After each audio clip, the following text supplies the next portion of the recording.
R K Singh जो हैं, वो केवल सम्राट चौधरी पर उन्होंने नहीं कहा और जो कुछ भी कहा ये प्रशांत किशोर ने कहा।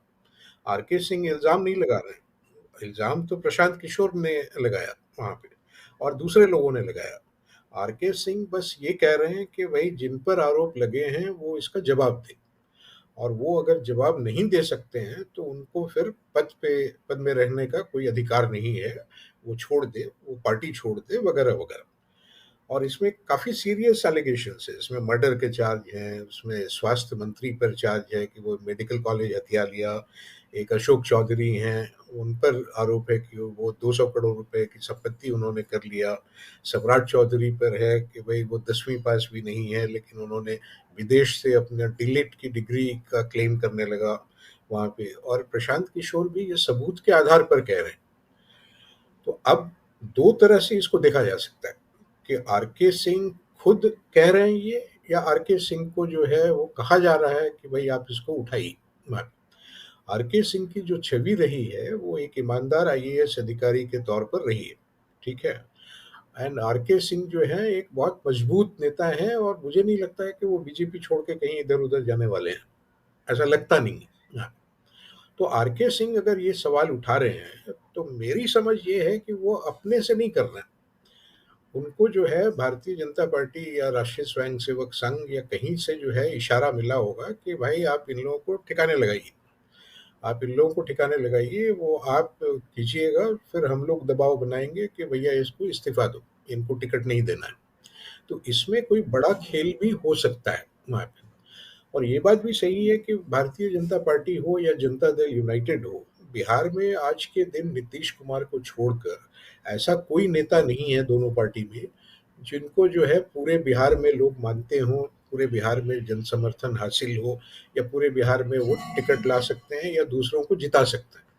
नेता की परिभाषा जो है, वो चुनाव में ये है कि भई वो खुद अपने नहीं जीते, लेकिन और 10 आदमी को वो जिता सके।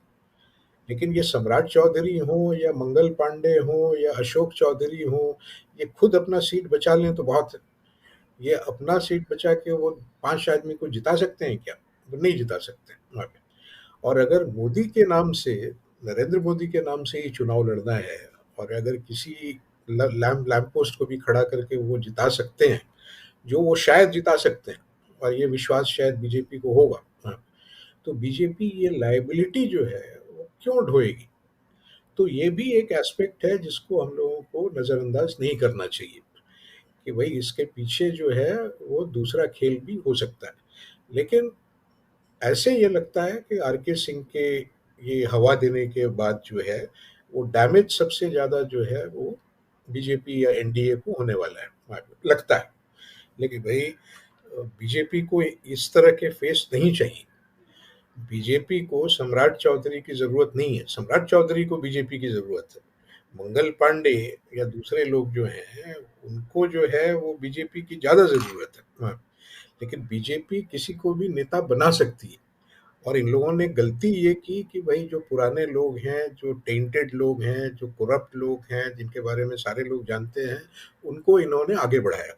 और आगे बढ़ाया तो जो सुरूर एक्सप्लेन कर रहे हैं कि भई आगे बढ़ाया तो उसका मकसद भी यही था कि भई ये लोग पुराने पापी हैं, अपना ये लोग जानते हैं, पुराने खिलाड़ी हैं, अपना खेल खेलेंगे। वो उससे फ़ायदा हम लोगों को होगा। तो फ़ायदा किसी को होता है पर्दे के पीछे और ये लोग सामने हैं और जैसा है वो सुरूर ने भी कहा या कादिर साहब भी कह रहे हैं कि ये डिस्पोजेबल है। इनको जो है वो फेंक देना आसान है वहाँ पे। तो इनको धीरे से वो हटा देंगे। बोलेंगे कि हाँ साहब आप हटिए, आप जवाब नहीं दे पा रहे हैं। जनता दल यूनाइटेड तो कह रही है। उन्होंने कहा है कि भई जो जिन पर आरोप लग रहे हैं उनको सामने आना चाहिए और उनको जवाब देना चाहिए। वो तो ऑफ़िशियली कह रहे हैं ये वहाँ पे। तो बीजेपी भी यही कहेगी कि भई जिन पर आरोप लगे हैं वो साफ की कर दीजिए।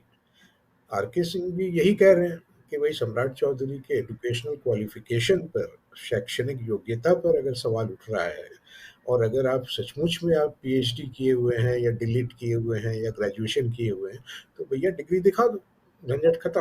मैं वही कह रहा था कि भई जैसा ये लोग कह रहे हैं कि आरके सिंह अगर आरोप लगा रहे हैं वहाँ पे, तो उसके पीछे कुछ भी मकसद हो सकता है वहाँ पे, जो हम लोग आज के तारीख में हम लोग नहीं जानते हैं। कि क्या मकसद रहा है और वो दूसरे के लिए बंदूक चला रहे हैं या खुद उनका कोई पॉलिटिकल एम्बिशन है या खुद वो अपना स्कोर सेटल कर रहे हैं कि नहीं कर रहे हैं, ये हम लोगों को अभी तक पता नहीं हुआ। लेकिन इसका खामियाजा जो है वो एनडीए, ज़ाहिर है कि सतही तौर पर तो यही हम लोग कहेंगे कि भई एनडीए को नुकसान होगा। एनडीए को नुकसान होगा और एनडीए को जो है वो दिक्कतें आएँगी वहाँ पे। लेकिन यही मैं कह रहा था कि लेकिन भारतीय जनता पार्टी को इन नेताओं की कोई ज़रूरत नहीं है। हाँ, इनका कोई वजूद भी नहीं है, ये कोई ज़मीनी नेता भी नहीं है। इनके हटने से, नहीं हटने से, रहने से या नहीं रहने से बहुत कुछ फ़र्क जो है वो पड़ेगा, ऐसा लगता नहीं है मुझे। ये वर्किंग कमेटी की मीटिंग जो है वो सही में ऐतिहासिक इसलिए है कि ऑलमोस्ट पहली बार शायद बिहार में बहुत सालों के बाद, 50 साल के बाद या 55 साल के बाद जो है ये मीटिंग होने वाली है। और कांग्रेस जो है वो 1990 के बाद, 1990 के बाद या 89-90 के बाद पावर में कभी रही नहीं। हाँ, तो 35 साल से ये पार्टी बाहर रही है पावर में बिहार के। और 50 साल से कांग्रेस वर्किंग कमेटी की कोई मीटिंग नहीं हुई है। सदाकत आश्रम जिसमें राजेंद्र प्रसाद रहते थे, गांधी जी रहते थे और एक ऐतिहासिक अपना ऑफिस है उनका, उस ऑफिस की हालत जो है पिछले 6 महीने 8 महीने तक पहले तक जो है वो बहुत बुरी हालत में थी, राइट? तो इसलिए कांग्रेस का ये पहल जो है ये अच्छा है कि राहुल गांधी पिछले कई महीनों से वो बिहार में घूम रहे हैं, जिसकी ज़रूरत थी। प्रियंका गांधी अब जा रही हैं, तो उसकी भी ज़रूरत थी। कांग्रेस वर्किंग कमेटी की मीटिंग हो रही है, ये एक सिग्नल दे रहा है वहाँ पे। एंड बिहार में कांग्रेस की मजबूती जो है, ये एक समय तो था। 1980 से लेके 1990 का आप अगर देखिए, जब तक लालू जी नहीं आ गए वहाँ पे और सारे लोग एक साथ मिलके अपना सरकार नहीं बनाया, तब तक जो है कांग्रेस को चुनौती नहीं दे पा रहे थे। लेकिन कांग्रेस ने उस समय कई टैक्टिकल मिस्टेक्स की, प्रशासनिक गलतियाँ रहीं और कांग्रेस में इनफाइटिंग हमेशा रहा वहाँ पे, तो आपस में ही लड़ते रहते थे वहाँ पे। तो इन सारे कारणों से जो है कांग्रेस वो बाहर हो गई और सबसे बड़ा कारण शायद वो भागलपुर रायट था कि वो रायट जो है वो कर्व करने में, वो कंट्रोल करने में वो नाकामयाब रहे और उसमें कहीं न कहीं जो मुख्यमंत्री थे वो बहुत कमज़ोर थे और वो मुख्यमंत्री जो है वो कमज़ोर साबित हुए और उनका प्रशासन जो है वो उनकी बात भी नहीं मानता था। तो इन सब कारणों से कांग्रेस की पकड़ जो है वो ढीली हो गई और उसके बाद कांग्रेस के जितने मुख्यमंत्री बने या दूसरे नेता बने, अध्यक्ष वगैरह, वो सारे के सारे अपर कास्ट से आते थे वहाँ पे। और अभी हाल तक राहुल गांधी को ये कहा गया एक मीटिंग में पटने में कि साहब, आप कहते हैं कि भाई ओबीसी की पार्टी होगी और दलितों को सम्मान देना है वगैरह वगैरह, लेकिन आपके डिस्ट्रिक्ट अध्यक्ष जो हैं सब एक ही कास्ट से आते हैं। और तब जाके उन्होंने जो है वो ओवरऑल करना शुरू किया। तो ये सारे चीज़ जो है, जो पहल किया है इन्होंने, तो ये अच्छी बात है, एक अच्छी पहल है।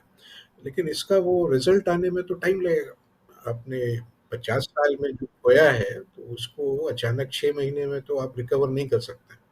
तो इसके लिए सस्टेन्ड काम की ज़रूरत है और वो कैडर अपना तैयार कर रहे हैं, नए नेता तैयार कर रहे हैं और ज़मीन पर कार्रवाई हो रही है, वो दिख रहा है वहाँ पे।